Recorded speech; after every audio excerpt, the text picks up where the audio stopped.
listening to the Plugged In podcast, a new project from the Institute for Energy Research.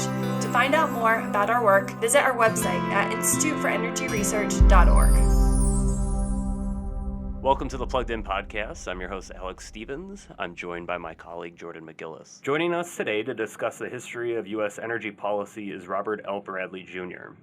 Rob is the CEO and founder of the Institute for Energy Research and one of the nation's leading experts on the history and regulation of energy markets. He's the author of several books, including most recently, Enron Ascending, The Forgotten Years, which is the third book in a series that explores the rise and fall of Enron and the company's relationship to the system of political capitalism. He received an MA in economics from the University of Houston and a PhD in political economy from the International College. He's been a Schultz Fellow and a Liberty Fund Fellow for Economic Research, and in 2002, he received the Julian L. Simon Memorial Award for his work on energy and sustainable development. Rob, thanks for joining us today. Good to be here. What we kind of wanted to do today was go over a little bit of your intellectual history and then talk about maybe the past 40 years of energy policy and regulation here in the U.S. I know for you and a lot of people in the free market movement, the energy crisis of the early 1970s played a big role in shaping your worldview. Can you talk about what that experience was like, what caused the crisis, and then explain how that event led you to develop an interest in energy and economics? Sure. Well, the 1970s, which was before many of the listeners were born, was quite a decade. Before the 1970s, except during wartime, World War I, World War II, the Korean crisis, there was plenty of oil and gas. It was pretty much a buyer's market and not a seller's market. And as a matter of fact, most of the regulation with oil and gas from the 1920s until the 1970s was to try to restrict supply to get prices up. It was crony capitalism. It was oil and gas producers versus consumers. But on a fateful day in August 1971, President Richard Nixon imposed wage and price controls on the United States economy. Of course, this was going to be a temporary program. It was just for 90 days. But Milton Friedman and some of the other free market economists were very worried that this was the beginning of something that could be very bad. And as a matter of fact, maximum price controls on crude oil and oil products started to create problems. Some shortages at the wholesale level, and it was about to reach consumers at the gasoline pump even before the Arab embargo of October 1973. So price controls started creating shortages. Now, on the natural gas side, the federal government had wellhead price controls that they implemented on a comprehensive basis for all gas moving in interstate commerce, which is most of it. They implemented that. It was a Supreme Court decision in 1954, and by the early 70s, natural gas shortages started to pop up. Now there's plenty of pipelines, there's plenty of storage, but there was just not enough natural gas. So in the winter of 1971-1972, we had natural gas shortages at the peak heating season. Schools were closed, industry shut down, and we had a bona fide energy crisis, really the first one in peacetime. And a colleague of mine, Donald Boudreaux, an eminent economist at George Mason University, he was in school at the time, and this got his attention, and it led him to become an economist. And then with oil and gasoline in particular, it was in the early months of 1974 where we had shortages, where there were actually queues at the gasoline service stations, that people were just sitting in their cars or getting out of their cars and waiting it out to top their tanks. And this happened again in the summer of 1979. It was due to price and allocation controls, And so general students of the free market economists, for the first time, got really focused on energy, on natural gas, and on oil products for the first time. So if you were a general free market scholar, then one of the issues that was at the top of your queue was energy policy. And as a matter of fact, the field of energy economics emerged in the 1970s for the first time because we had physical shortages. So, what is Rob Bradley doing at the time? Well, the summer of '79, I remember it well in Houston, Texas. I was waiting in line. I had a gas guzzler, a 1970 Torino Cobra. We all had gas guzzlers back then. We though, all right? had gas guzzlers. That's right, Jordan. And so I had a date that night, and she was cute. And I wasn't sure if I was going to have enough gasoline. So it was a close call, and it's a lot of trouble when you have to plan your day around getting gasoline. So that got my attention, and growing up in Houston, Texas, which is the oil and gas capital of the United States, one thing led to another, and I came to specialize in oil and gas, and then later with electricity from a classical liberal free market perspective. That classical liberal perspective, then, how did you come to find the influential thinkers in that field? And was it through your courses in college, or reading like on your own time, or? Mm-hmm. Well, actually, like most of my generation, and I have to admit I'm in my 65th summer, we started off with an Ayn Rand novel.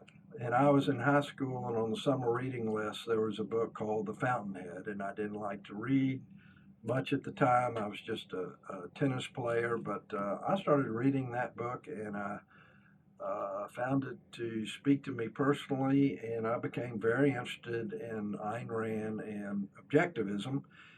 And like a lot of others, I went from Ayn Rand to free market economics. She wrote another book called Capitalism, the Unknown Ideal. So pretty soon I was reading Henry Hazlitt, getting involved in the Foundation for Economic Education, and that got me to Ludwig von Mises, and Mises got me to F.A. Hayek. So at the time, I understood your basic arguments for the free market, and they were very easy to apply to energy. And another thinker that became very influential to me as the years went on is Julian Simon. And Julian Simon wrote a book. It came out in 1981 called The Ultimate Resource. And oil prices peaked in 1981. The mainstream of the economics profession said that there was something different about oil and gas. It was a mineral.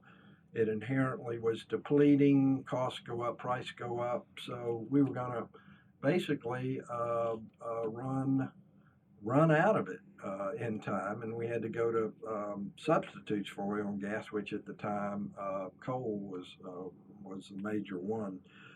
But Simon, at the oil peak, came out with this book and said that basically mineral resources are not any different from the general basket of goods and services, that human ingenuity was the ultimate resource, and we could find more supply even as record demand continued. So through these influences, there was a worldview, a classical liberal worldview that basically said if you have private property rights, voluntary exchange, the rule of law, and just a general moral code, that the free market can meet our increasing demands for mineral energies and everything else, and that it was government intervention that introduced what Ludwig von Mises called planned chaos in the system. That if you have price and allocation controls, then you can have shortages.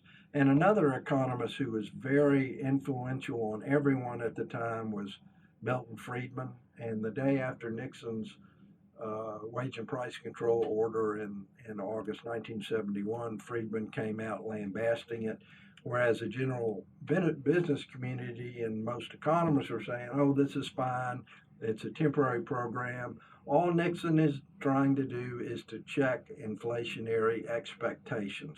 So once we get rid of inflationary expectations, that the prices will stop rising so much, and so much at the time was 2 to 3% inflation, believe it or not.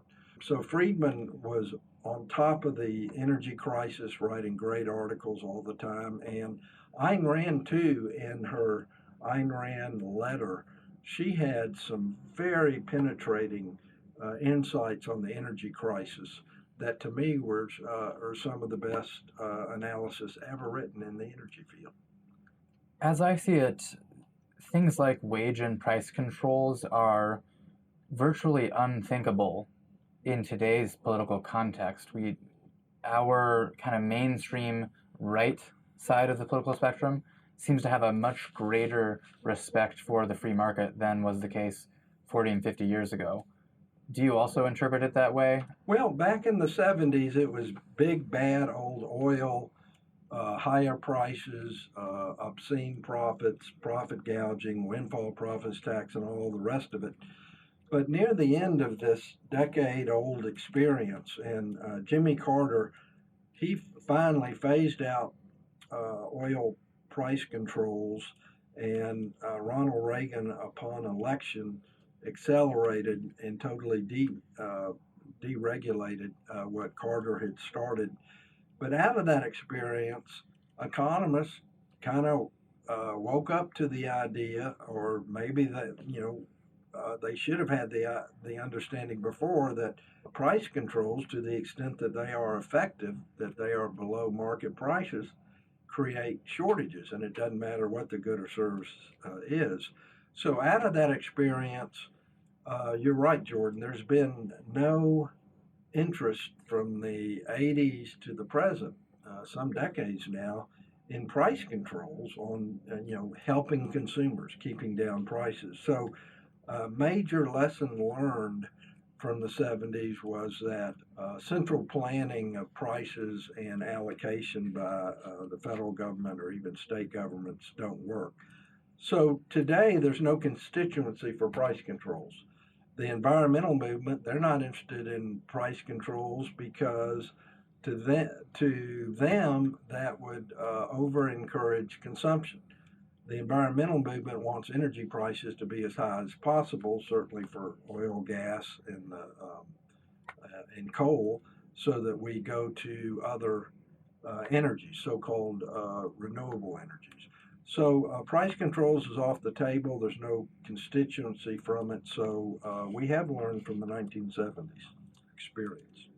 My understanding of the history of the energy crisis during the 70s, there were two main arguments that were put forward for the price controls. The one being a monopoly situation caused by OPEC, and then the other being sort of a neo-Malthusian argument where people were arguing basically that demand in oil and gas was going to keep going up regardless of price, and the supply was going to keep falling, which you sort of alluded to here earlier. I think the second argument there is kind of interesting because I think it highlights the distinct contribution that classical liberals have made in that it fails to recognize the market as a process with entrepreneurs discovering new ways of doing things, creating new technology.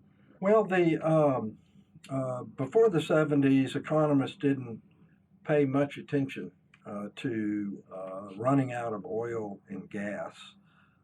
And like I said before, the political situation was that there's too much oil and gas, and government intervention needs to restrict supply, whether it's with domestic demand proration by the oil states or tariffs and quotas against oil coming in.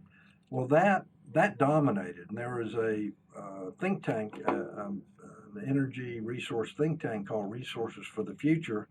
Before the 70s, they were great. They published a lot of books in the Julian Simon tradition. One called Scarcity and Growth was very influential to Julian Simon himself. But in the 70s, RFF went Malthusian. They turned to an analysis by an economist, an article written in 1931 called The Economics of Exhaustible Resources. So they fell into the Malthusian trap.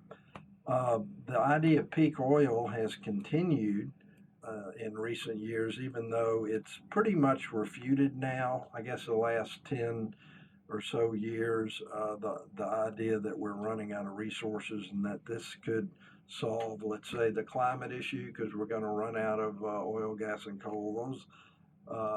Those ideas have been refuted, and the environmentalists no longer make them. So that's a real triumph of free market thought.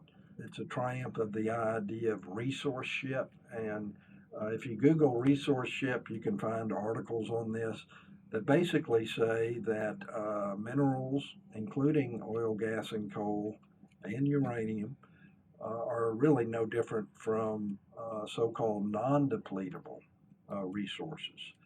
We won that argument, and then the monopoly argument that you mentioned, Alex, that OPEC's a monopoly, big oil, the Seven Sisters. Really, that was also a misinterpretation because the scarcity that was happening was because of price and allocation controls taking away incentives for producers in the U.S. to find more oil and gas. And a Harvard economist, Joseph Colt, wrote a book on this, and he estimated that the U.S. was losing 1 million barrels a day of production, domestic production, because of disincentives from price and allocation controls. Now, at the same time, we were discouraging our domestic production. The United States government was allowing oil imports to come in at non-regulated prices, so those prices were actually above the market. So the United States domestic policy, starting with Richard Nixon and continuing with Gerald Ford, Jimmy Carter, George Bush, all the way through Obama, was subsidizing oil imports. I detect that there is still a relic of the depletion mindset in our terminology, despite the fact that our technology has made concerns about exhausting petroleum resources irrelevant, but we still hear this term renewable energy used to refer to wind and solar typically. Do you think that it's an appropriate term? I'm wary of using it myself, and perhaps I shouldn't be. What are your thoughts on renewable energy as a concept? Well, the way I try to understand it is there's a physical science definition of a resource that cannot be synthetically reproduced in human time frames, like oil, gas, and coal, or any mineral.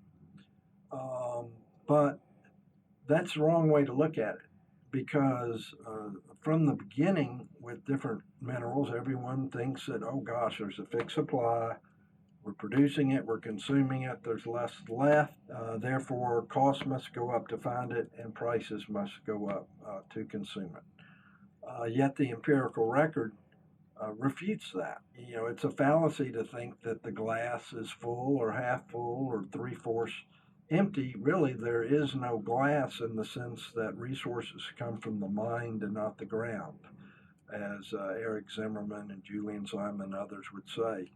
So you have to look at resources differently. Don't look at it from a physical science perspective, but look at it from an economic or business perspective.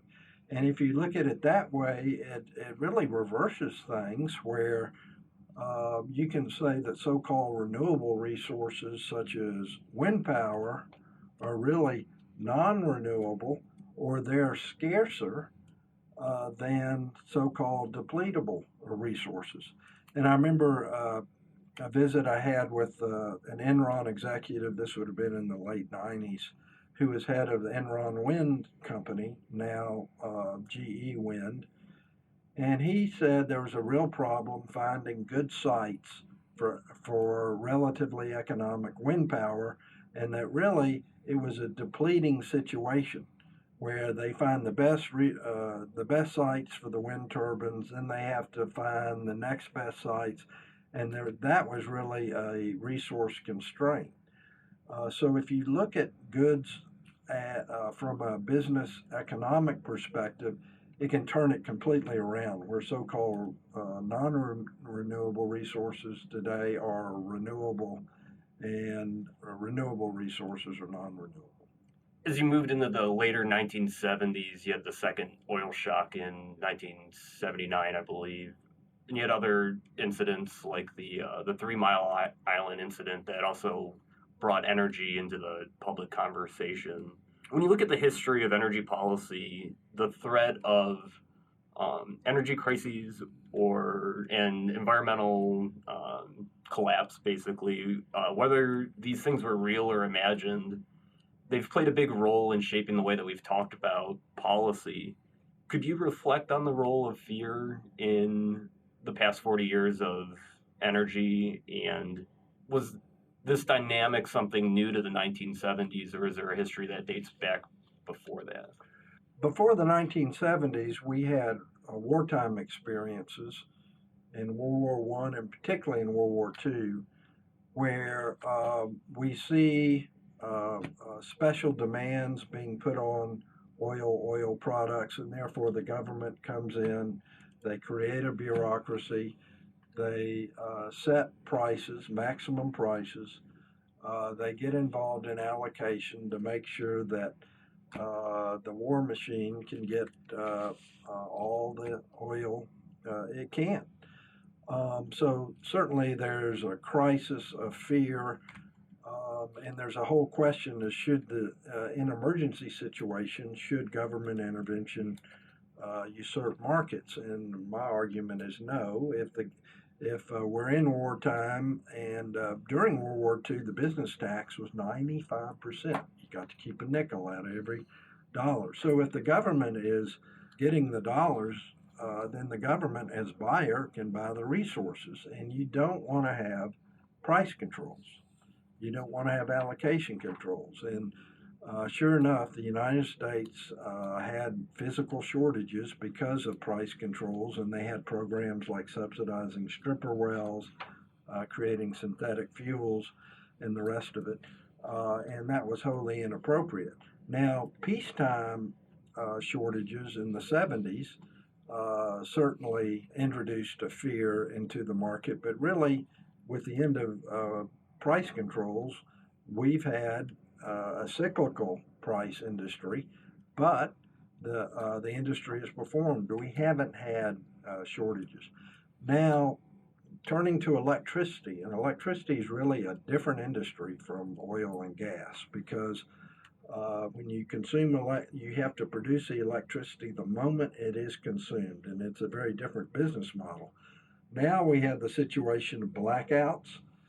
Historically, we've had blackouts from technological failures, but we could be entering into a new era where we have blackouts due to bad policy, where there's certainly price controls, maximum prices that are involved, but we have resource constraints because we're relying on intermittent resources, wind and solar, and if there's a lot of wind power in the system and it's a hot summer day, and by definition of a heat wave or hot, it's still, the wind isn't blowing and you don't have that supply, and so it could be you have problems with in meeting peak demand. And we've had some of that this summer. It could become more and more important. But certainly when you lose your power, it's a traumatic experience. I've been through hurricanes in Houston. If you don't have power for a week, Living is very difficult. So there could be an increasing fear on the electricity side because of bad policies in the name of subsidizing so-called renewable energies.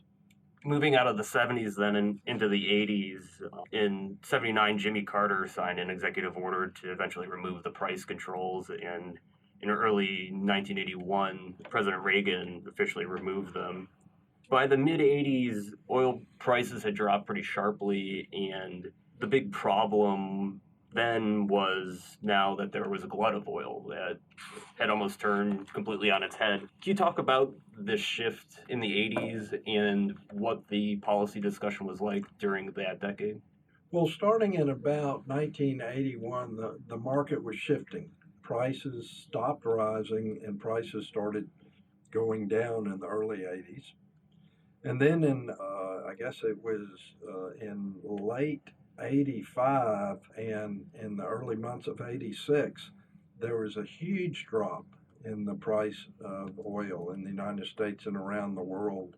And basically, oil prices fell by 50%, by half in 1986 versus 85. So all of a sudden, the Malthusian fears were gone, and there was U.S. refiners, small refiners, and U.S. independent producers that were pushing hard for tariffs, oil tariffs, to reduce the supply to get the price up. It was like you're back to the 20s, 30s, 50s, 60s. So that reversed everything, and we had a few quiet years, but the free market economists were arguing against oil tariffs and said, go ahead, let the industry make the painful adjustments, and the industry will be stronger because of it. Don't try to prop up the inefficient or the less efficient companies in this new price environment. Then the debate really shifted in the summer of 1988 when James Hansen, NASA climate scientist, proclaimed that man-made global warming was here. He had dramatic Senate House testimony that summer, and the environmental movement, no longer having the Malthusian running out of resources argument, turned to anthropogenic global warming as the new death knell of fossil fuels. So by this time, traditional arguments against fossil fuels, there were three of them, had more or less been refuted. The idea we're running out of resources. Also, the idea that increasing use of oil, gas, and coal meant that our urban air quality would get worse. As a matter of fact, starting in the 80s, you could very clearly see that the statistics for the criteria pollutants, all of them were getting better. So we had more consumption, less pollution, sort of in the Julian Simon world. And then the energy security argument, and of course that was the birth of ethanol subsidies. That arose, but here we are today where the energy security argument's pretty much over. So you have three arguments that are done with. There was very briefly a global cooling scare that some scientists associated with increasing sulfur dioxide, SO2 emissions from coal plants, but that sort of came and went. So we have three or four arguments against fossil fuels that have come and gone, and what do we have today, and what have we had in the last 30 years? It is anthropogenic global warming. So the debate has completely shifted, and this is the main battleground now for mineral energies and the fossil fuel future. I've got two questions, Rob. Pick up whichever of these you prefer. First one is if you can tell us more about how the oil export ban fits into this story.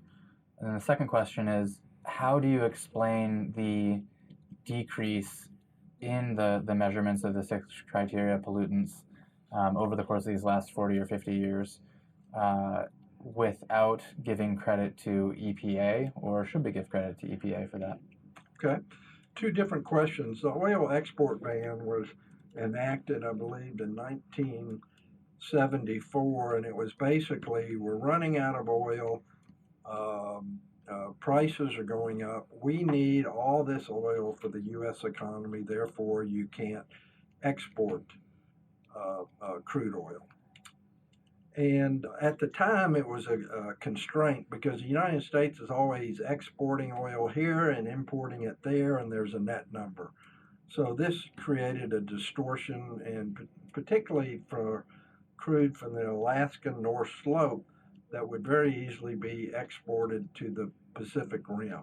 So it created an artificial distortion there, and you need to think of the oil market as a global market, that we're all in it together, and it's very difficult to try to have a different price for your own country than the world price. We got rid of the oil export ban just several years ago, and that has turned into a real godsend now that the United States is exporting record amounts of oil.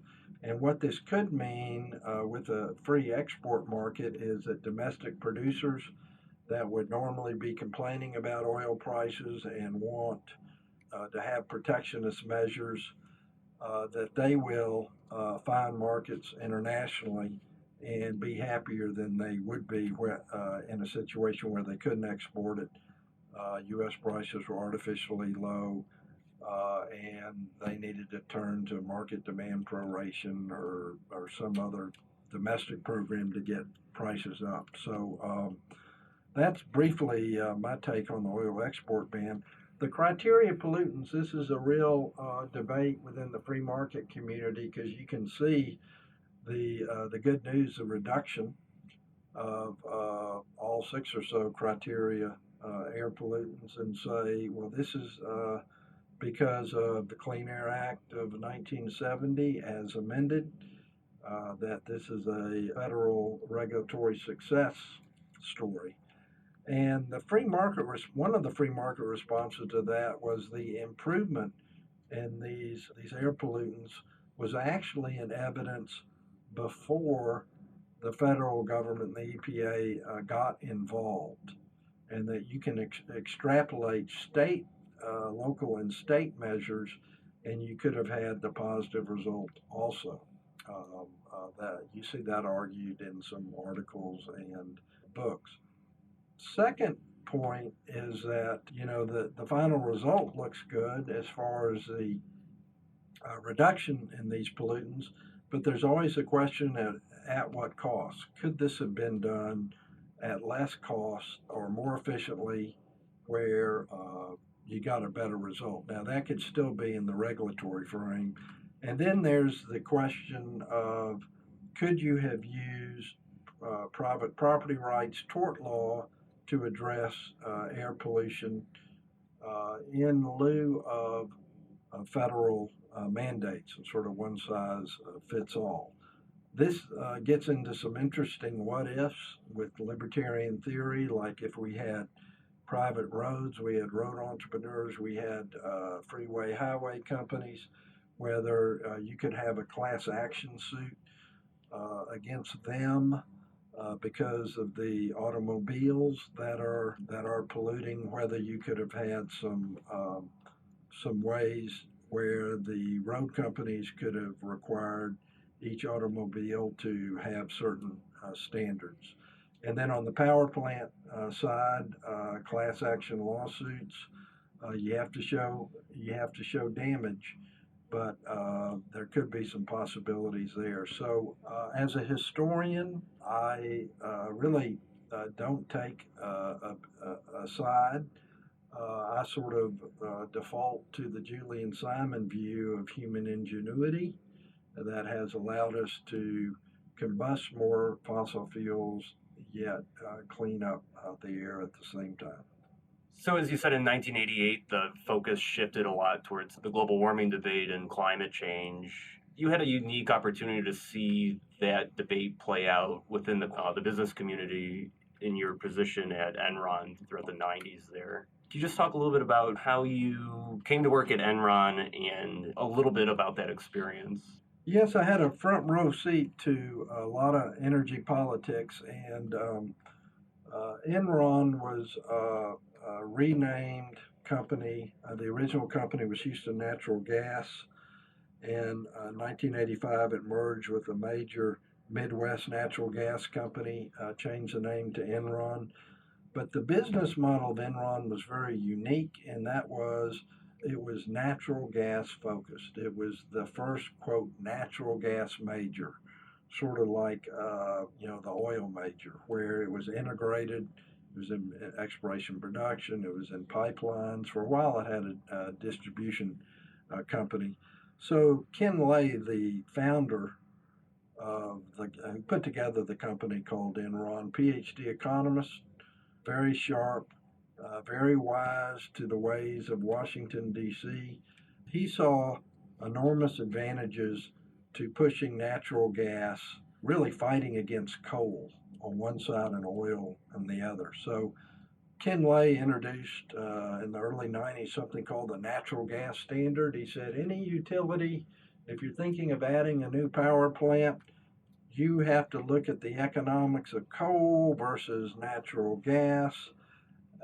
And a natural gas plant, you can build it faster, it's cheaper, and it reduces the criteria of pollutants, including CO2, that you should do the right thing for your shareholders and build the plant with being fired by natural gas rather than coal. Well, why did Ken Lay do this? For a couple of reasons. One, there were some federal laws when we were running out of oil and gas, supposedly, that hurt oil and gas versus coal. We weren't running out of coal, therefore, there were some laws from the 70s, the Fuel Use Act of 1978, and there was something called incremental pricing, where utilities were not allowed or discouraged from building gas plants.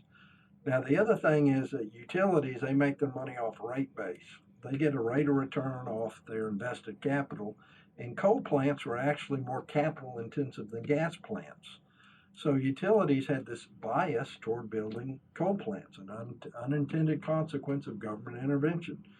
So lots of coal plants in the 1970s were built that wouldn't have been built under a free market policy. So Lay started with sort of a jawboning, the natural gas standard. Well, with the global warming scare starting in 1988, Lay and Enron jumped right on the bandwagon. They were the first major energy company to say, we're not scientists, but the scientists are telling us that CO2 is a major problem.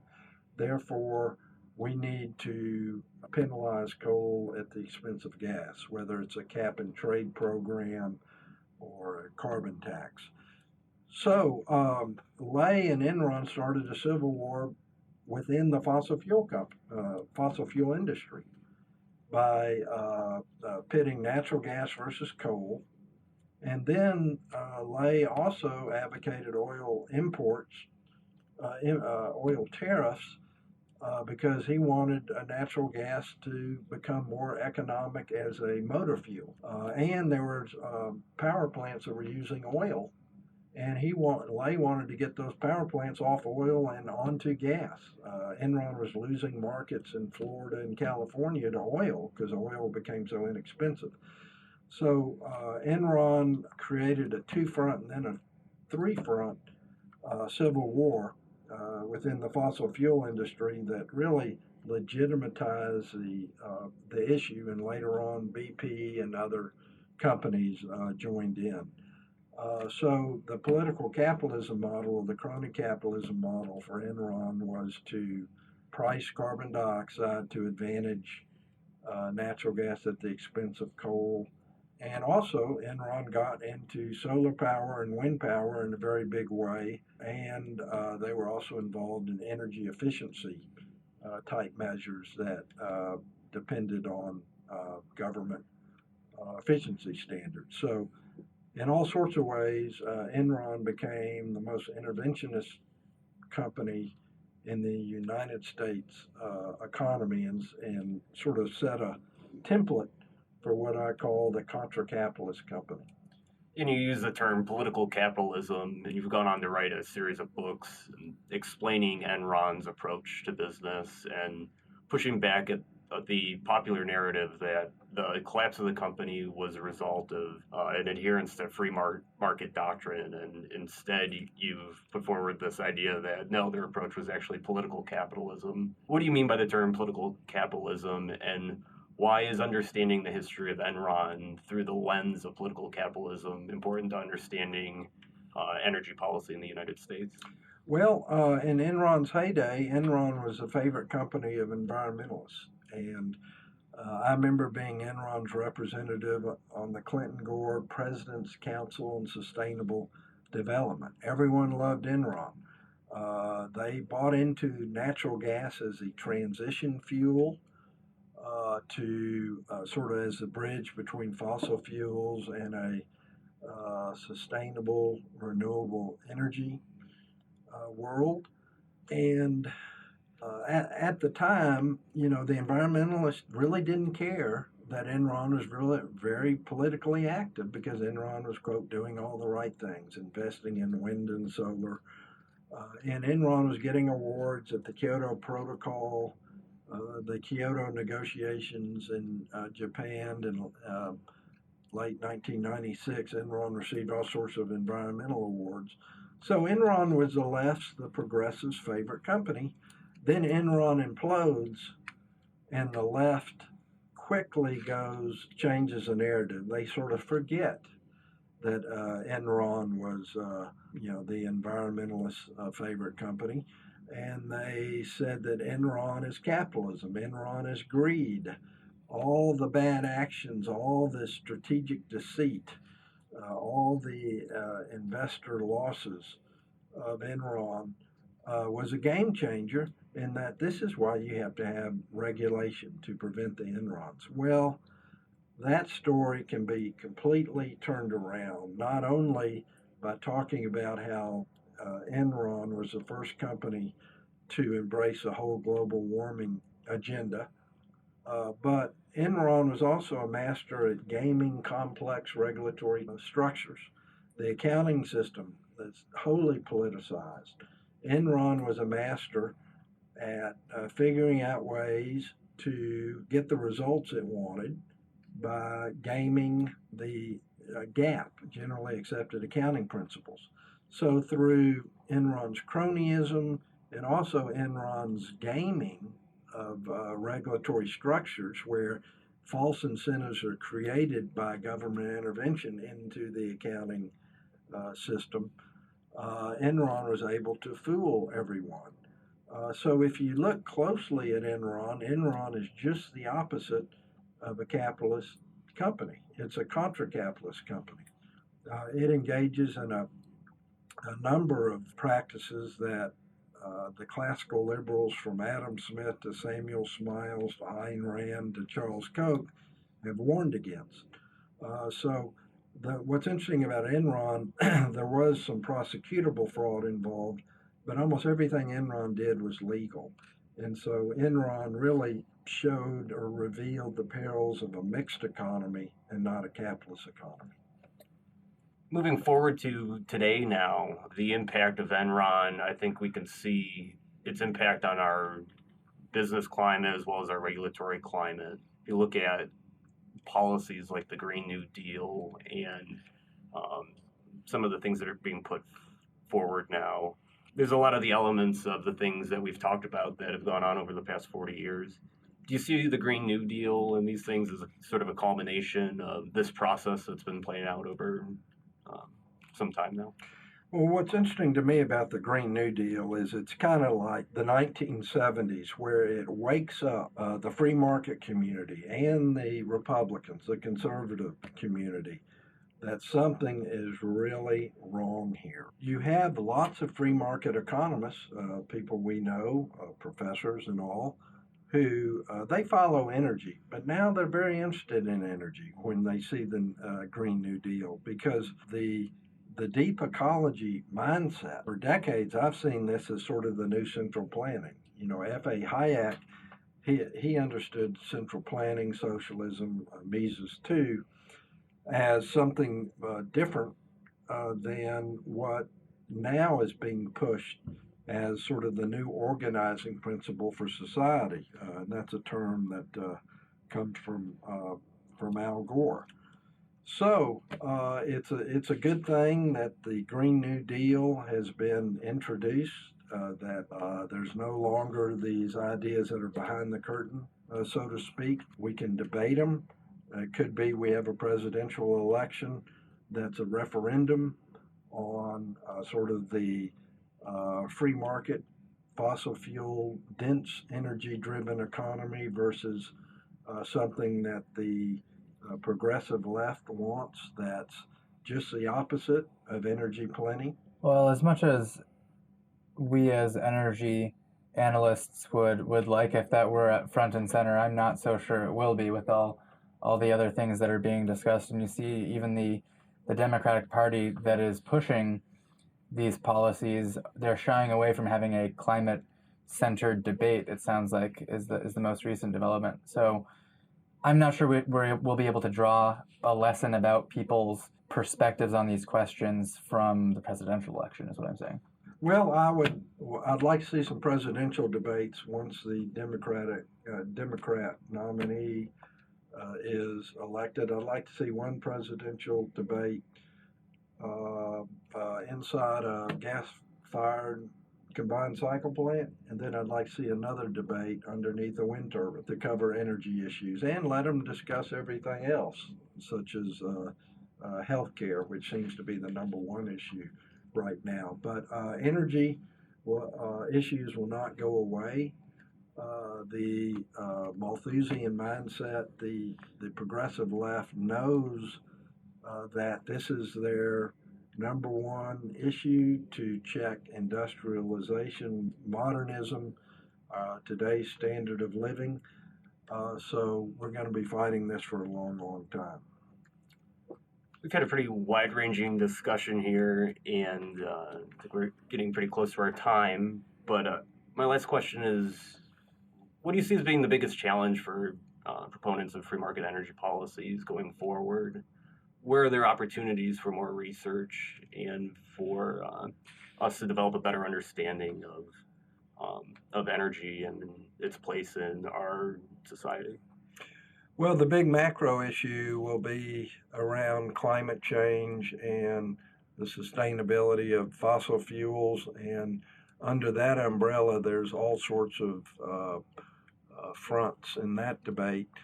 There's some micro issues such as ethanol subsidies, where it's just pure cronyism at work. It's not the free market community versus the environmentalists. It's just old-fashioned backroom politics who has more clout politically. Unfortunately, this whole climate debate has shifted resources and attention of the free market community away from another significant issue, which is to me the question of public utility regulation, giving franchise protection to companies to be a monopolist in a certain geographic area, and then as quid pro quo for that, having rate regulation based on a reasonable or justified cost plus a rate of return, because the natural monopoly model, which is in place for electric utilities, for natural gas utilities, and it also exists to some extent with interstate natural gas pipelines and to a lesser extent interstate oil pipelines. This is where we need a lot of free market reforms, where we actually have firm on firm competition.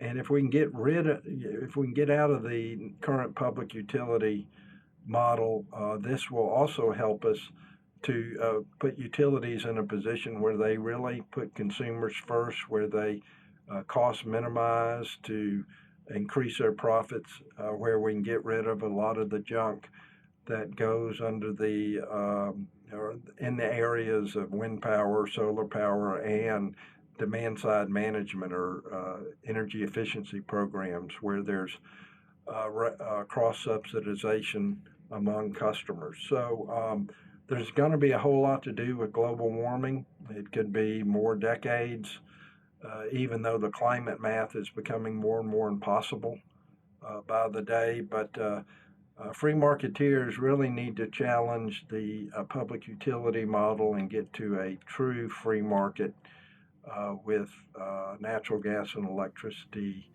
transmission and distribution. Our guest today has been Rob Bradley. Rob, thanks for taking the time to speak with us today. Good to be with you.